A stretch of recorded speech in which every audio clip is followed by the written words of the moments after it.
Hello, everyone. We're here today at the WebXR Education Summit, and I hugely enjoyed that previous conversation about bringing, trying to remember the title there, bringing immersive education to underserved communities, such a critical mission to be working on. And our panel today is going to be discussing building community among educators, and we're going to be touching on underserved communities as well as part of that. So we have some great panelists here. I'm going to start with Emilie. Emilie, do you want to briefly introduce yourself?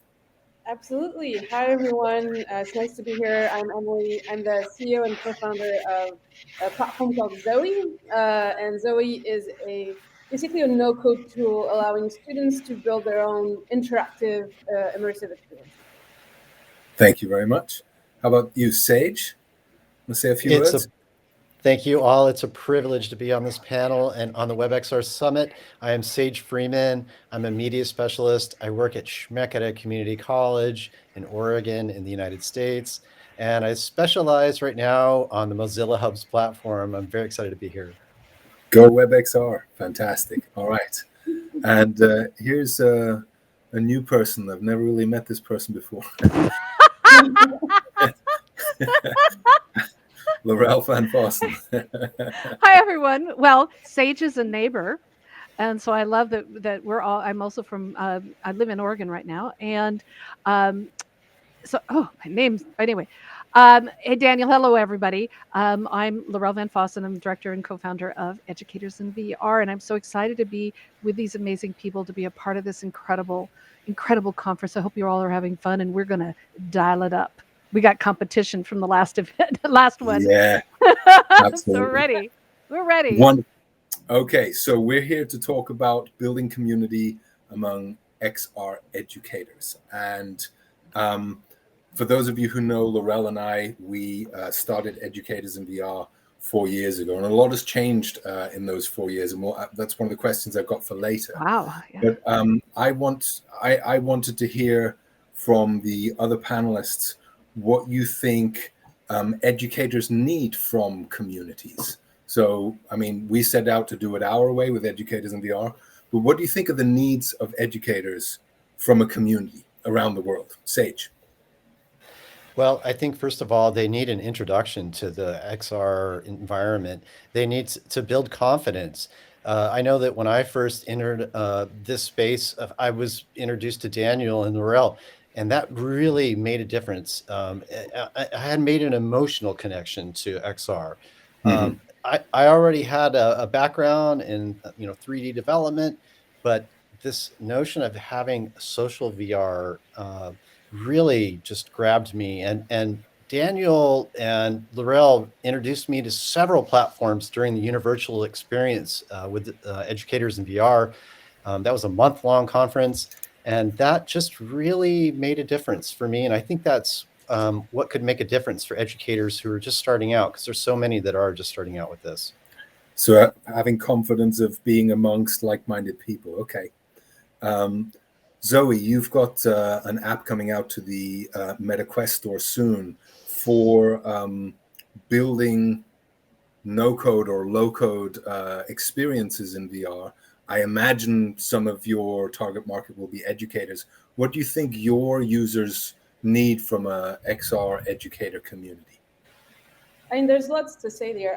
We actually started this tool when I was a student myself 10 years ago. Okay. So it actually started as a school project, and 10 years later ended up as a company. So, and to talk about community, we actually started not necessarily for education. I didn't build it thinking, oh, my teacher's going to use it. I did teach my teacher how to use it in the end, but it wasn't really what we were thinking. All we wanted to do is build a really cool VR game, and we didn't know how to do it, and there was nothing out there, so we started building these things.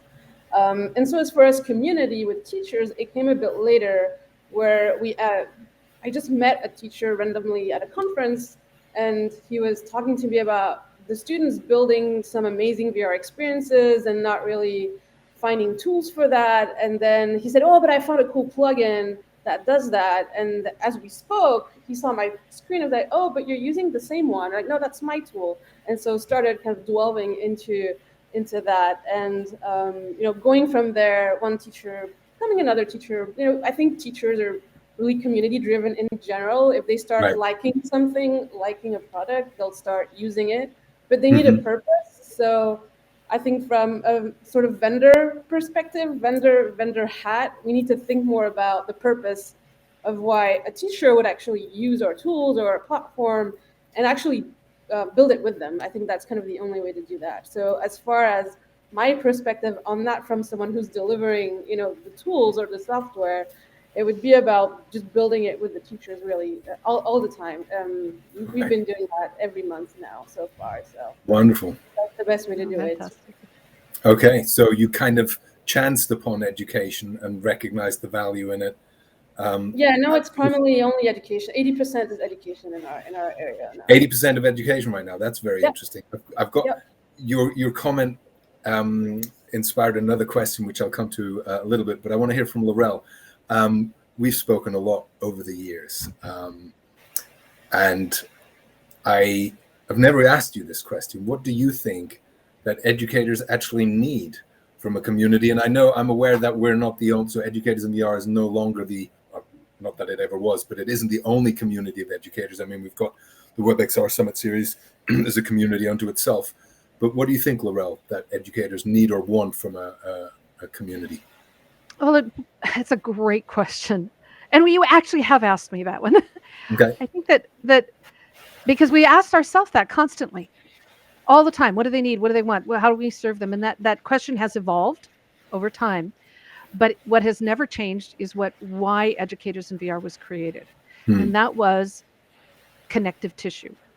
So Zoe's the Zoe project is amazing. You made a connection with another teacher. Sage, you made the connection with us. And if we're not talking to each other, if we're not learning from each other, not supporting each other, and that's what they need. They need to know they're not alone.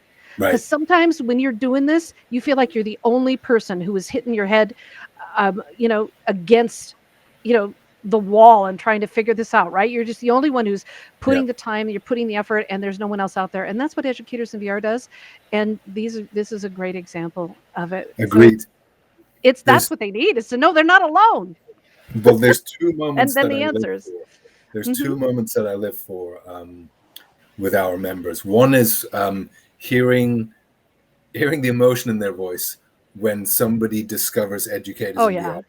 Like, I'm not alone, that moment. Yeah, and they feel like they've come home. Right. That's what's so fun. It feels like, oh, this is what I've been looking for. I'm moving right in. The other moment I live for is when you overhear a conversation or you follow two people and you know that they've kind of met on our platform or however, and they go off and do something good and something somewhere else blooms. Like, we feel like we're sowing seeds. Even if they go on and they don't stay very active in our community, if they've just met and that leads to something else down the road, that's value right there. So I live for those two things. Absolutely. And that's part of that connection. If we're not connecting with each other and talking about this and solving the problems together. And I think that's the other part of this, is that we need to solve those problems together. Right. And otherwise we're just floundering. And so that's why the connection part is so important for Educators in VR and for all of us working together. Yeah, Agreed. Absolutely. So I have another question. It's a little bit provocative, I suppose, because I consider myself an evangelist for this technology. I'm well aware of the limitations and the risks and the constraints and everything. But I think sometimes there can be a bit of a risk that communities become a bit of an echo chamber, that we kind of assume those active members assume that all of the members are on the same path, they know everything, and that we end up talking at a level that is only for those who kind of already know. We were talking in the green room about how do we reach members, how do we reach people who don't know yet? Because in time, we need to reach all educators. If this technology is going to grow like the internet did, we have a big job ahead. And how do we prepare for all of those educators who don't even know yet, and how do we reach them? So, and how do we avoid becoming an echo chamber? Maybe Emilie, what do you think of that? Yeah, I agree. And it happens also just in the tech world generally. We have a tendency to like our own stuff and then to think that everyone understands it very easily. And with VR, that happens a lot. And we've been doing a lot of effort ourselves in trying to get new teachers into XR and then figure out what's the model there to bring them in without necessarily freaking them out, because it can be a bit tricky. They're excited about it, but then, here comes the accounts and the headsets and all these things that kind of, make it hard for you to see it. How am I actually going to do that with students for real? Right? Yeah. How is that going to be applicable? So I think these things are very useful to do when we're thinking about community, is thinking about those users who have no knowledge of anything. And so, what are the steps, to get them excited about something? So, And what are they? different things. I don't know what the steps are, but on our side, what we do. No, I mean, I can What tell are you the steps for what's you? happening now. The first thing that we've been doing is getting teachers to teach other teachers versus us as a company. So that's the first thing we're doing. So every time there's a Zoe something, it's not me or the team, it's the teachers that are teaching the others. And I see in their framework, the way they've been doing it is for introductions. They won't talk about the headset or the hardware right away. They'll first focus on the why, on what they want to do, on the use case, on the design, without even thinking of all the constraints of either the headset or the tool. Mhm. And then once they have that Absolutely. idea laid out of, hey, I want my students to do this and that, or I want to build this and that, then think about, oh, this tool would be great for that, or that part of, I don't know, Zoe works for that or does not work for that. And do it that way instead of say, here's a headset, take it. Figure it out. Here's Right. push this button. Yeah. What we've tried. So actually, right now there's a camp running with 25 teachers, and for the first 2 weeks, they haven't even tried Zoe yet. Not for the whole first 2 weeks at Okay. all. Today we did the first session where we come in, and they have their storyboards laid out. They already know, they plan their lessons and things like that. And now we come in with the tool, and they see, okay, maybe I need to scope this down a bit, or this can't be done now, and things like that. So I guess that's my take on your question. Okay. Good. Sage, how about you? How do we reach beyond our current members, and how do we stay fresh and not become an echo chamber? Yeah, well, I think Zoe touched on that a little bit. I know when my personal experience is that I just kept learning things and then just getting really excited about what I was doing. And then I would recognize these patterns where, whoa, other people are doing this too. And it was really interesting. I mean, it must have happened a dozen times where I would create something and then I would recognize, oh, this isn't remarkable. This is not novel. This is something that we're all kind of falling into in this pattern. I think what we really need is we need a content creation pipeline for 3D and for VR content. We're with the educators that I work with, they would just be scared away from tools like Blender and Mozilla Hubs. One of the things that I do is I try to tiptoe into that space with them.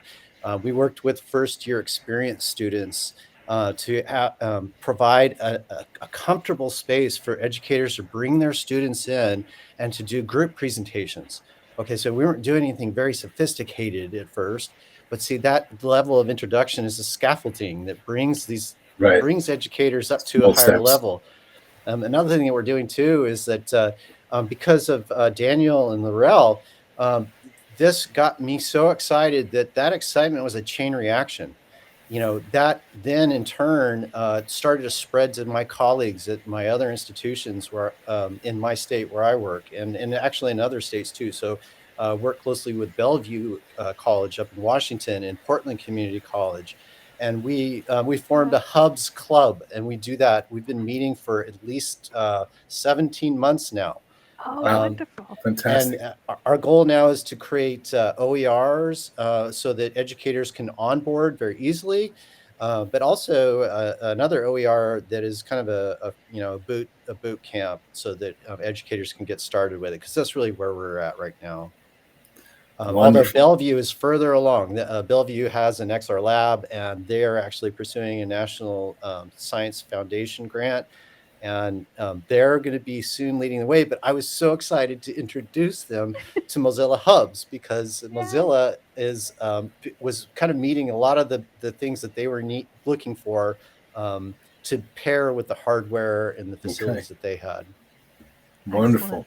Now I want to, Daniel, I want to point Please. out Elizabeth in the messages left a really important message that I think responds to it. We're talking from getting people on board to just getting through the door. And I have to just want to add one little bit to it: laughter and fun.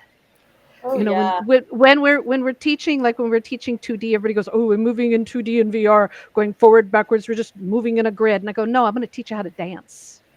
And then and you have to have some fun. But what the point is, so everything else y'all said was right, but also because we are addressing educators.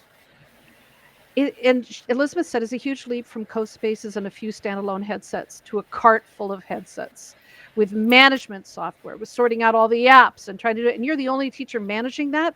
That is a huge, huge responsibility. Yeah. So I'd love to know from your experience, because that's a transition point, going from just, okay, we've got them on board and now we're moving to the next level of involvement. I'd love to hear your thoughts on that. You're asking me? I'll jump in. I'm asking whomever wants to answer the question here. Okay. I would like to jump in. Go, I would like to Space. jump in because jump into that I one, didn't know anything about AltSpace VR, and Lorelle taught me. I got into this space, and it was so inspiring because it was like there was a dozen of us in there, and here she's just knocking them down right and left. People are coming in. We're learning how to do this.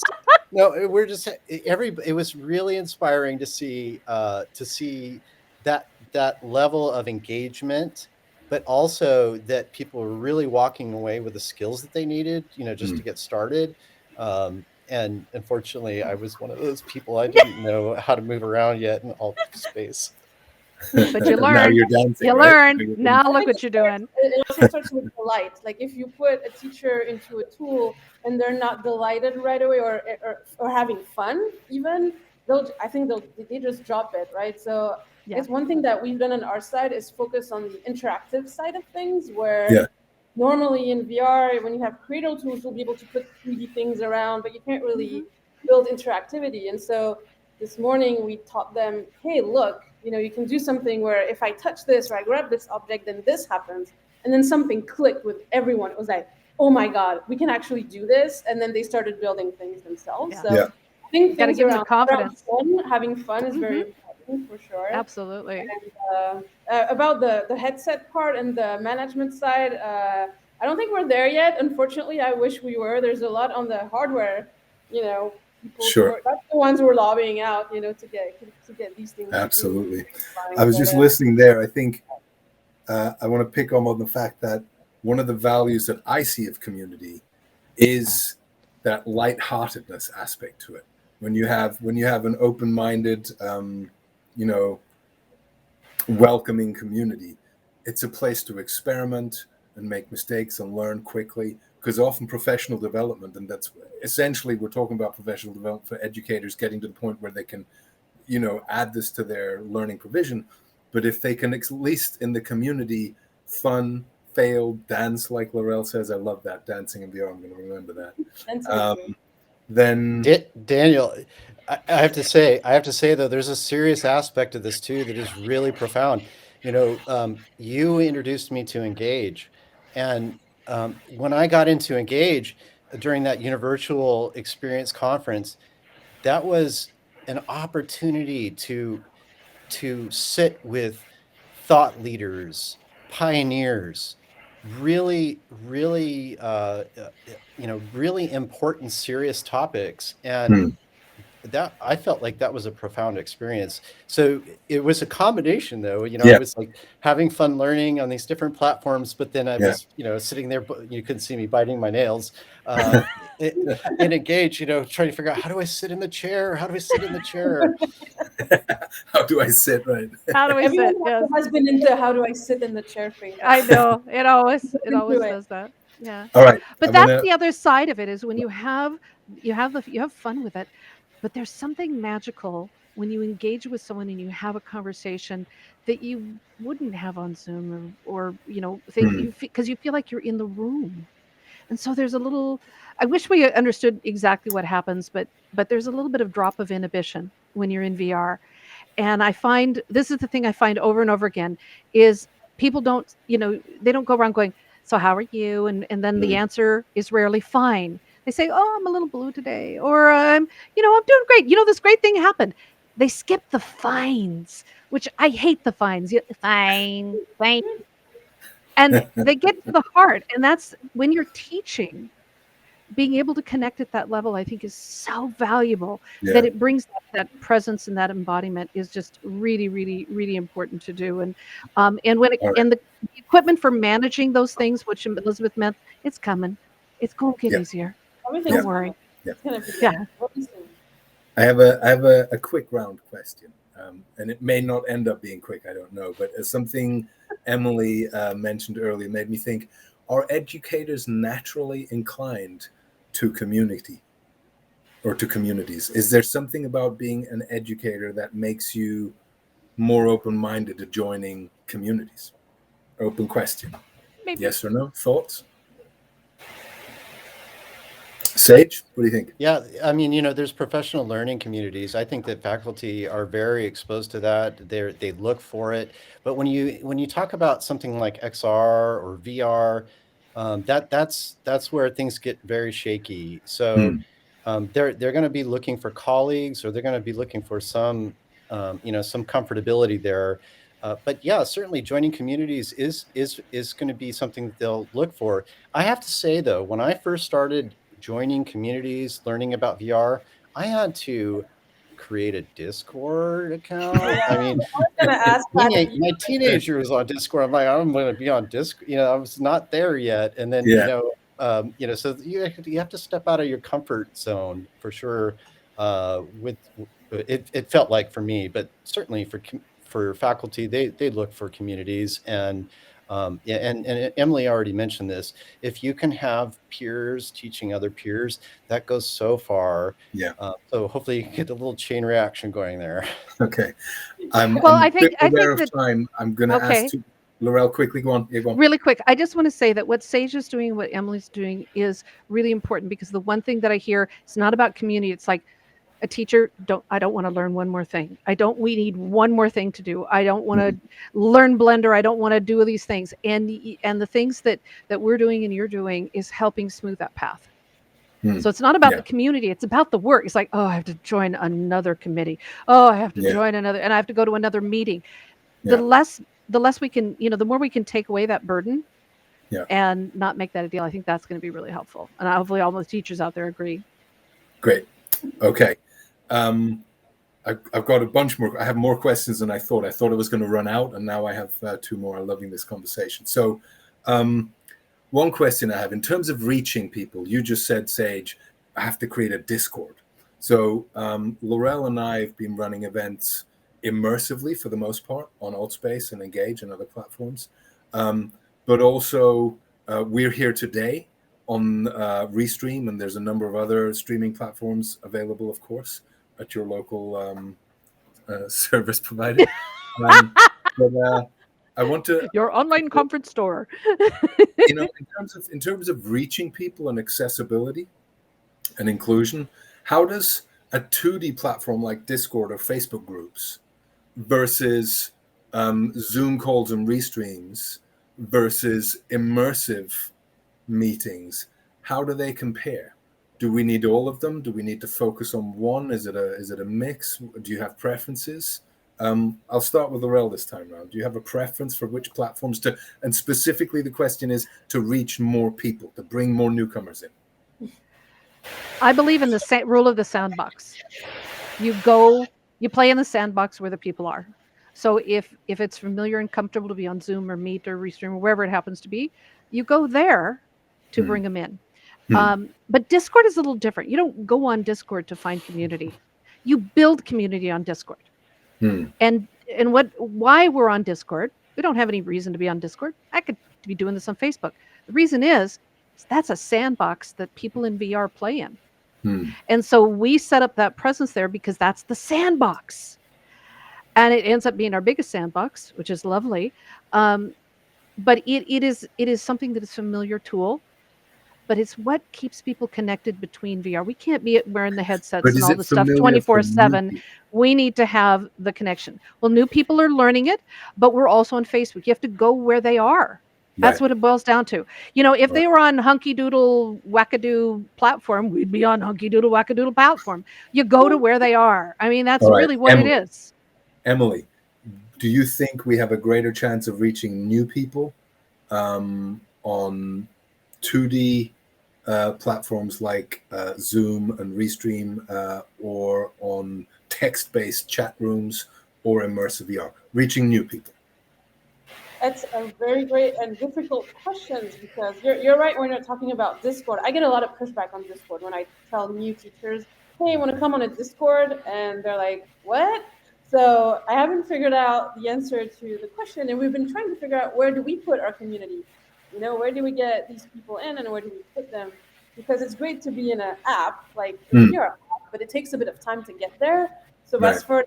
as speed, it's going to be a bit difficult. So I still believe 2D is going to be easier, but if we can get that transition between, apps, most of those, immersive apps now have flat screen versions and then, in-app versions. So I think there's a way to kind of pull that into it. It just needs to be very easy. Mozilla does a great job of that, by the way. It's a pretty easy platform to join, and most of the other platforms are really hard. By the time you get in the app in a session together, it takes 30 minutes, and it takes a few Zooms, so it's not a great advantage for us building those multiplayer apps. But I think for the, if you want a massive amount of users, find them where they are on 2D screen, bring them to 3D, but more importantly, choose something that's very easy to get in. So I don't know. For now, the one that comes to mind is Mozilla, but maybe Sage has other inputs on that.